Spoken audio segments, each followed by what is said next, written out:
Well, Aaron Rodgers isn't necessarily decrepit, but lately he has been looking like a guy who's come in from about 9 months at sea trying to chase down a giant marlin. Here's Rodgers after the Green Bay Packers lost to the San Francisco 49ers in the NFC Championship game, and he was surprisingly upbeat about the future in Green Bay. That was then, this is now. Here's Rodgers back in January.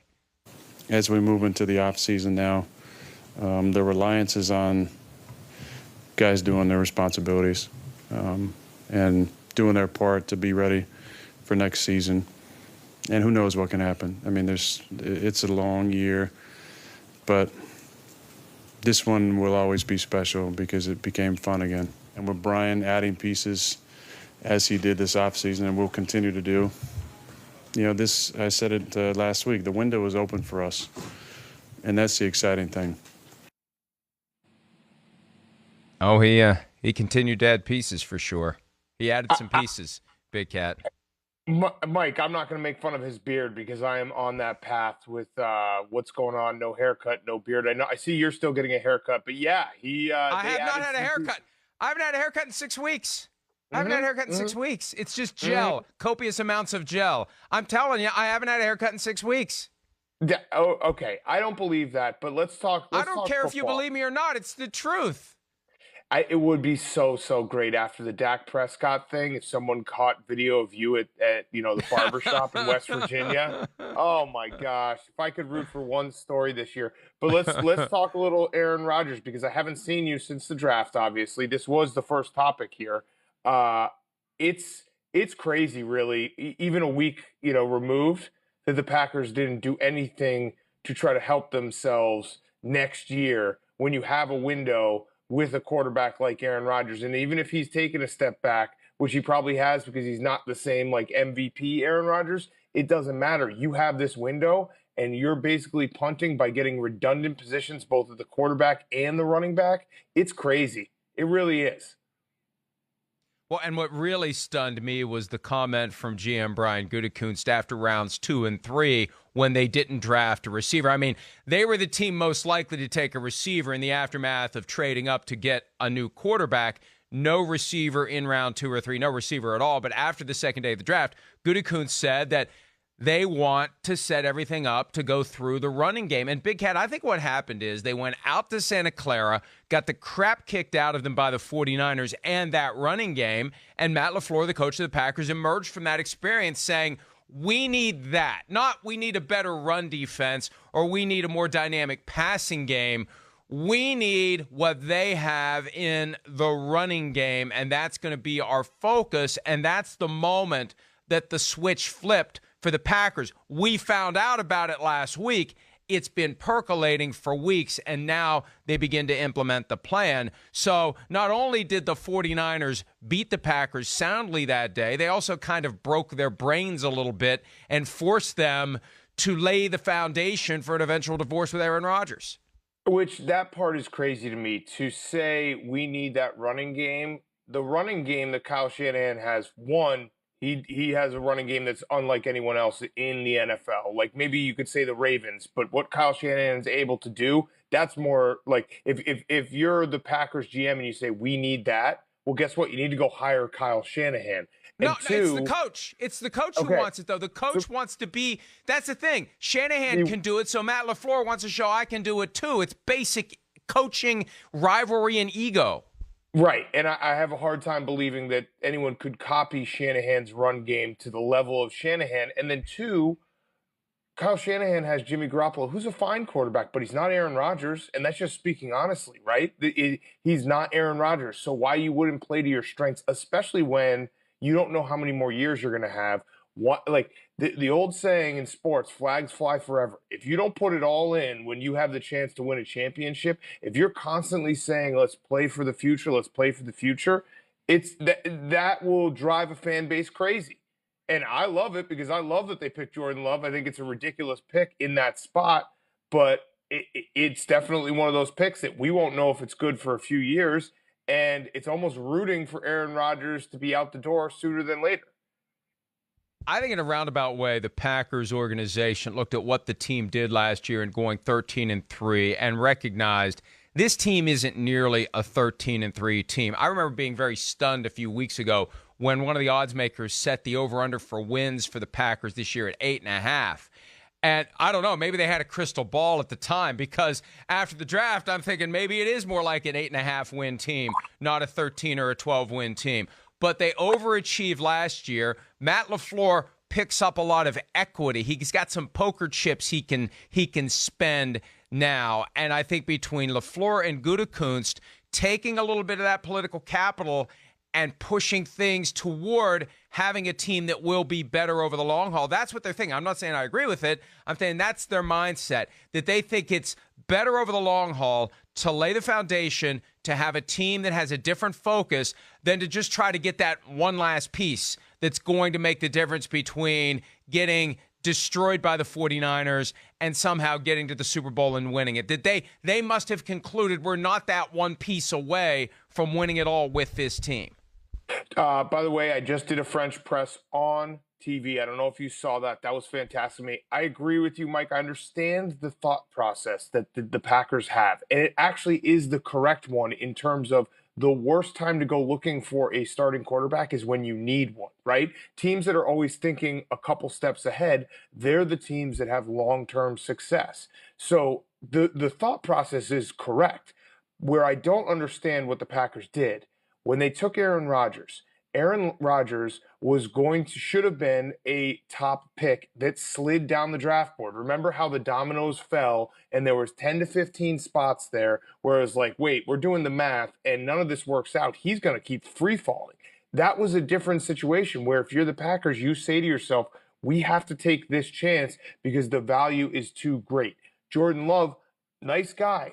You know, he seems like a nice guy. He seems like he has some promise, but he didn't fall down the draft board. If Tua was there at 23 or whatever they took Jordan Love, that's a totally different conversation after the draft where the Packers can get on the podium and say, we saw a guy that was completely in the wrong spot in the draft board. The value was too great to not pass up.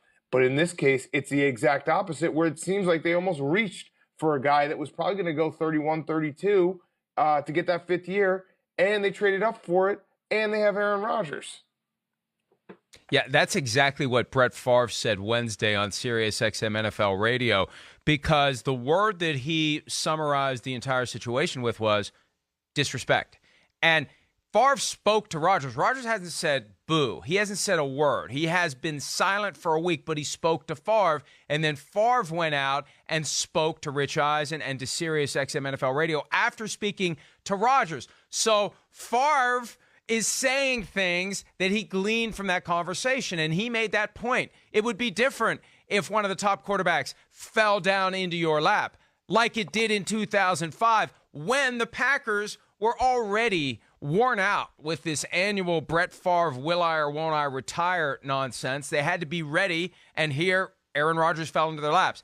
They went out at a time when Aaron Rodgers has said repeatedly he wants to play into his 40s and he wants to finish his career with the Packers. He said it over and over and over again, and they trade up. They give up a fourth-round pick to make that jump from 30 to 26. So they've got a first-round pick, a fourth-round pick, a second-round pick, a third-round pick, all devoted to something other than what's going to help Aaron Rodgers win now. And yeah, it is a slap in the face. It is a cold splash of water or a face full of French press like you just created on. I'm used to the whole coffee thing on TV. Sims is always pouring it and drinking it while I'm talking, so I'm very impressed. But anyway, I pressed on it. Yeah, that's good. But anyway, yeah, it's a bad situation. And Packers fans want to plug their ears and say they're not listening, or they want to just stay in the denial phase of the 5 stages of grief for as long as possible. But the reality is, Aaron Rodgers will make his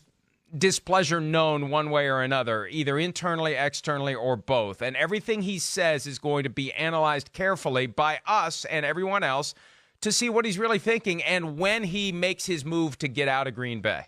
Okay, let me ask you just this, Mike. Do you think there is an element where the media is overreacting in advance, expecting Aaron Rodgers to do something, and yet he has not done anything yet? Or do you think that we are just basing this all on what we know about what, his past experiences? The Mike McCarthy thing didn't end well, and the fact that he had that press conference saying, I need a wide receiver in a historic wide receiver class. So do you think we're being unfair to the entire situation, expecting the worst, or are we just doing what it seems like it's going to all roads lead to? Yeah, we are connecting the dots that are right in front of our faces. It's a natural conclusion based on everything we've seen and heard and experienced and understood about Aaron Rodgers over the past several years. And he's already kind of doing it to the extent that he did speak to Brett Favre. He didn't have to talk to Brett Favre. He didn't have to take his call. He didn't have to open up to Brett Favre. It's clear that he did. Favre said on Sirius, Aaron, do you ever look around and say, I feel like the odd man out? And Aaron said, yeah. And that was a reference to the fact that everything around them has changed from the standpoint of GM and coach. Everything's different. At some point, you're the cheese that's standing alone, and that's where Aaron Rodgers is now, and that's where Favre was then. And I think it's telling that Rodgers would have even spoken to Favre in the aftermath of this, because Favre is the guy, the one guy on the planet who can relate to what Rodgers is currently going through. So, yeah, I think that, and Sims and I talked about this yesterday, the one weapon that the Packers have in all of this is the media. And to the extent that Rodgers is acting up behind the scenes, if they start leaking that and painting him as a bad guy, because I think he cares far more than any other franchise quarterback about how he's perceived and about how he's criticized. Favre didn't care. When Favre decided he was coming back, he happily was the villain. I'm doing whatever the hell I have to do to get out of Green Bay. I'll show up. I don't care. I'll do whatever I have to do. I want to play. You have to deal with me. Rodgers isn't going to want to deal with it that way. So it actually may be. Maybe the Packers are operating 5 levels ahead of where Rodgers is. Maybe the Packers know that no matter how upset he gets, he's not going to want to be perceived as the villain in this. And he's going to bend over backwards to say all the right things and do all the right things. And as I say that, I'm thinking Rodgers is not going to be able to pull that off even if he wants to. His frustration is going to come through at some point. I don't know, Mike.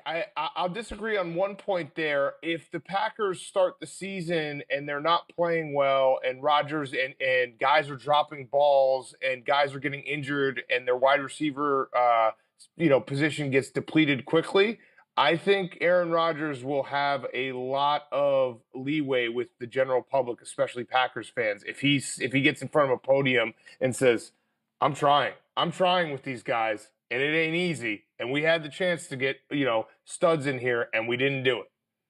There's a point where you got to stop short, though. That's the key. The first part of it, yeah, I'm trying. I'm doing everything I can. I'm doing everything I can to try to help this team win. I want to win now. There's a way to do it that isn't crossing that bridge saying, hey, these jerks didn't go out and get me the help I needed. You can lead the horse right up to the edge of the pond, and I think that that's where he's got to be careful, because there is a way to do it where you win the mob in your favor. I mean, this ultimately is going to be a fight for the hearts and souls of the Green Bay Packers fans. It's kind of like what went on in New England. Everyone was scared to death within the Patriots organization that when the dust settled on Tom Brady's relationship with the team, the organization was going to be blamed. Robert Kraft was going to be blamed. Bill Belichick doesn't care if he gets blamed, and he's the one who's taking the blame. And you know what? The world keeps spinning. Nobody cares. And I think that's the other side of it. All of this is kind of overblown. Now, it's easy because the Patriots fans have 6 Super Bowl rings to take solace in. But this could end up being a situation where the fan base is weaponized. And it comes down to who plays it the right way to get the fan base to point the finger at the other side. Yeah, absolutely. And we see it all the time in sports. I mean, usually the players don't win, but it is that apparent drafting a quarterback and a running back in a draft that had 10, 12 wide receivers deep. It's hard to argue anything besides like they didn't get him immediate weapons. So I feel like he's already gotten a little bit of the fan base and the general public being like, hey, this is kind of screwed up because he needs someone later in his career. Well, and since Aaron Rodgers is a big fan of The Office, he can relate to this. This is essentially a situation where they have hidden Andy Bernard's phone with the Rockin' Robin ringtone, and they are going to mess with him in the hopes that he eventually punches the wall. And if he can refrain from punching the wall, he potentially wins this. And and he ends up finishing his career with your Chicago Bears, which I'm actually kind of rooting for. I'm rooting for that. I know you are. I know you are, and I don't. But here's here's the thing though. Mike Zimmer, the Vikings coach, had the perfect quote in the aftermath of the Packers taking Jordan Love last Thursday night. They asked him about it, and he said, "I hope Aaron Rodgers retires." I mean, that's these guys don't want to deal with Aaron Rodgers, and that tells you all you need to know about whether or not Aaron Rodgers still has it. It may not be there a year or two from now, but he still has it right now. Yes, that's a good quote, and I agree. He should retire. All right, he should enjoy his money. Hi, I'm Mike Tirico, and thanks for watching. Make sure to hit subscribe for the latest news and highlights from NBC Sports.